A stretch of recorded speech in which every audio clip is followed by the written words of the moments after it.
Mapagpalang araw mga kataba. Meron ako ditong nire-ready na butter para sa ating kamote.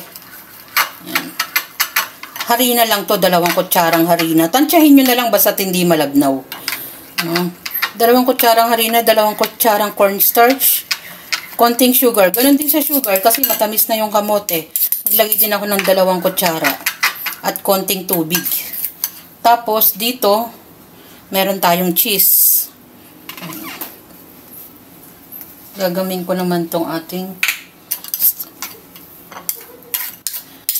style kamote turon. Pero nakabalot siya sa ating butter. Tapos, maglagay na tayo ng ating kamote. Yan. Ganyan muna karami.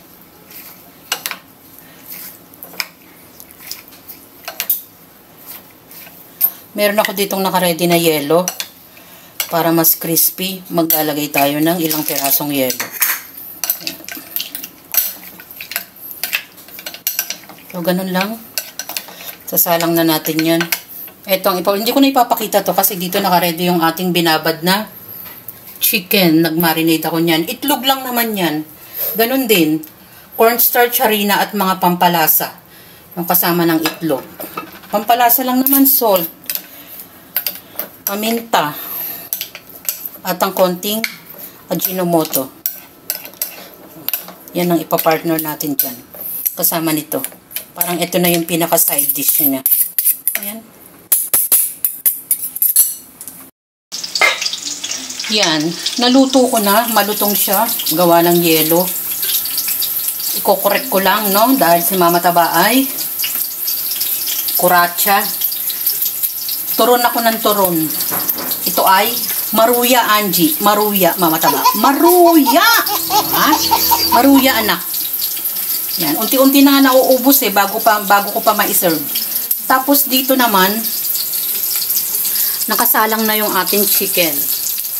Sabi ko naman sa inyo, basta't pagpa-fried lang, hindi na natin masyadong pinapatagal. Takpan natin para maluto ng maayos. Mga simpleng pagkain uli. Gumawa tayo ng ating fried chicken. Hindi ko na masyadong ipinapakita yung fried chicken.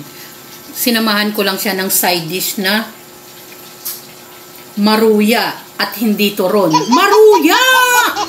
Diba? Simpleng-simple lang naman yung pagluluto natin. Mga konting ingredients lang ang ginagamit natin. Bahala na kayo sa sausawan at bahala na rin kayo sa pang-dip ng ating maruya.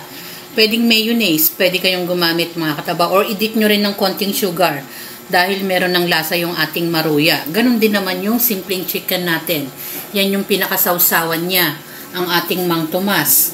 Enjoy, kumain, at maging masaya. Salamat sa panonood! At bye! Ingat mga kataba! Hindi sila nagsasawa sa chicken.